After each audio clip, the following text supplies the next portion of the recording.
Hey everyone, it's Vintage Vinny. Hope you all had a great weekend. I know I did.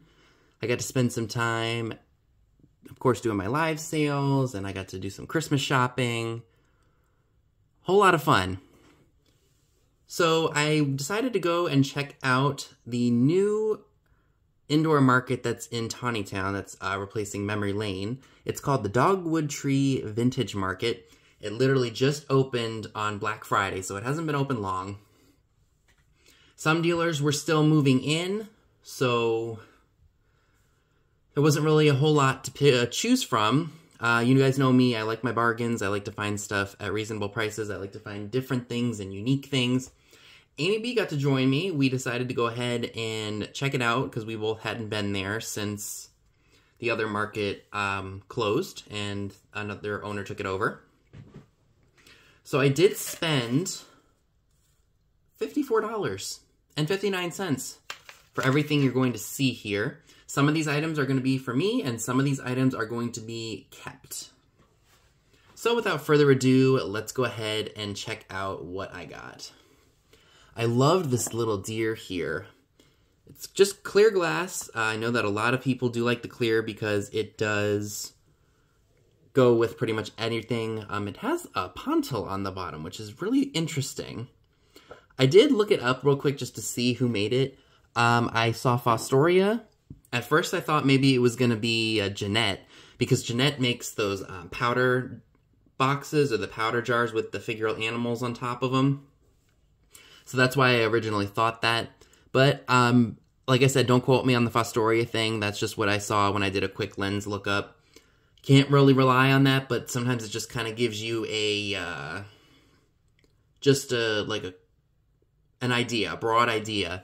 But my best suggestion to you is if you want to do a Google Lens search just to see if there are others out there, you know, take a name, take the Jeanette or Fostoria, you know, do your research. Actually go onto Google or go onto eBay and, you know, research thoroughly. If you really want to make sure you know exactly what you have. That's because you can't just rely on Google Lens for either pricing of items or, you know, finding out who made what. You have to really dig. Like, Google Lens is a great start, but you can't rely on it. You have to kind of go with what you see and what comes up, and then do thorough research further to make sure that what you have is what you have and not something else. But that's enough rambling on about that. Let's go ahead and check out what else I got. I actually have one of these already. Just a Santa rattle. It's really fun. I have, like I said, I have one of these. I got this one at the Fayetteville Antique Mall a while ago. So I'll probably end up selling him because, like I said, I already have one and I don't need another. But he's adorable. This is an incomplete deck of the these Walt Disney Whitman cards. I loved them. It's going to be hard to take them out of here, so give me 1 second. So we've got Thumper, we've got Goofy, we've got Dumbo, we have Flower the Skunk, we've got Daisy, we've got Donald, we've got Pluto, we've got Minnie, Goofy again. So you get the idea. So these were in a booth that didn't have a price on them. I think it was the owner's stuff, so it was, whoa. It was neat to see these.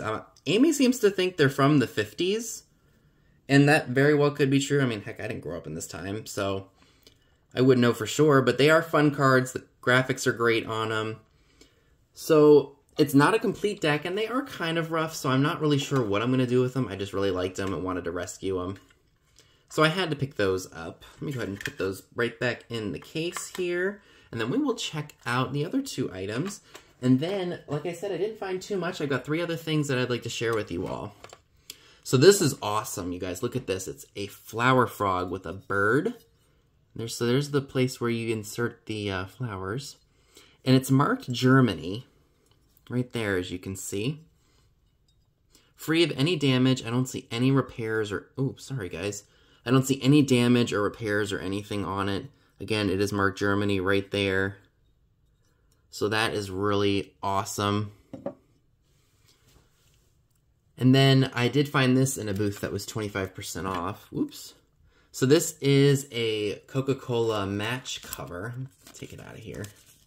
So this will probably go into my ephemera booklet. This is for the 50th anniversary of Coke. As we all know, Coke did start in 1886. And by the time my grandmother was born, she was born 2 years later, Coca-Cola was already half a century old. So that was quite remarkable. Isn't that just cool? Like, you just don't see graphics like that anymore. So that'll definitely be going into my ephemera book, because I love to preserve things like this. And heck, somebody will have a field day with all of the stuff that I've collected over the years, I'm sure, at some point in time. So those were really fun. And then I spotted this. This awesome piece I spotted right when we walked into the shop. It didn't have a price on it. It had a dealer code, but there was no tag, like, there was nothing to say how much it would be. So I brought it up to the register, and, you know, we were just starting to look around, so I didn't want to, you know, cause too much trouble there. So anyway, I looked at it. I thought it was really, really cool. I knew it had to be old because of the cloth cord. And here is the Bakelite plug. Is that focused? If it's not focused. There we go. Bakelite plug. So I knew that this had to have some age to it. So I decided to go ahead and put it up front. They would figure out how much it would be since it was the owner's item. So we walked around, found some other stuff, the whole 9 yards, just like you saw. And the price was reasonable enough, so I had to pick it up. It is a General Electric Telechron clock. Very Art Deco. It does have a patent date of 1927 on it. And it does work, which is even better. And this is a heavy sucker, you guys. I mean, I'm not kidding you. Like, you throw this at a robber that breaks into your house, they're going to leave with a concussion. It says Made in USA, and it says that's the last patent date right there. Let's see if it'll focus right there. January 25th, 1927. So that's really cool. And again, it's a heavy sucker. Like, this thing is not... Like, this would knock out a burglar if you threw it at him if he broke into your house. And it is a little bit tarnished, but you know what? That, to me, says age. I mean, this thing is close to 97 years old, and for it to be still in working condition and in the, you know, the condition it's in is quite remarkable. So the only other two items that I have from this trip to the Dogwood Tree Vintage Shop is some paper items, and one of them was a Christmas gift from Amy that she bought me, so that was really nice. So this was really interesting. I don't know if you guys can see it, but right there, this is from 1917, and it's just a newspaper page, and it's just got a bunch of, I guess we could call it saucy women of the day. So, what war is doing to the stage? If you will believe New York, musical comedies are no longer foolish enough, and the revue and extravaganza meet the need for war relief. Written by Grace Thayer. Fantastic headdresses rival the grotesque absurdities of costume. So we've got a very saucy lady there smoking a cigarette and dressed very scantily clad for the time period. We've got another actress right here, and again, it looks like she's showing a lot more than I think her mother would have approved of back then. And then we've got this gorgeous gal right here. Persian and Egyptian dances have been called the play for all sorts of extravagant effects. I mean, this is really just a great glimpse into 1917 during World War I. It's just a remarkable piece. Now, I will say, it was a lot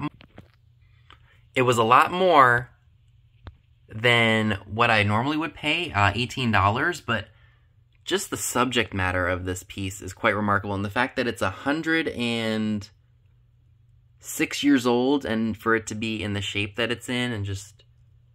it's really quite amazing.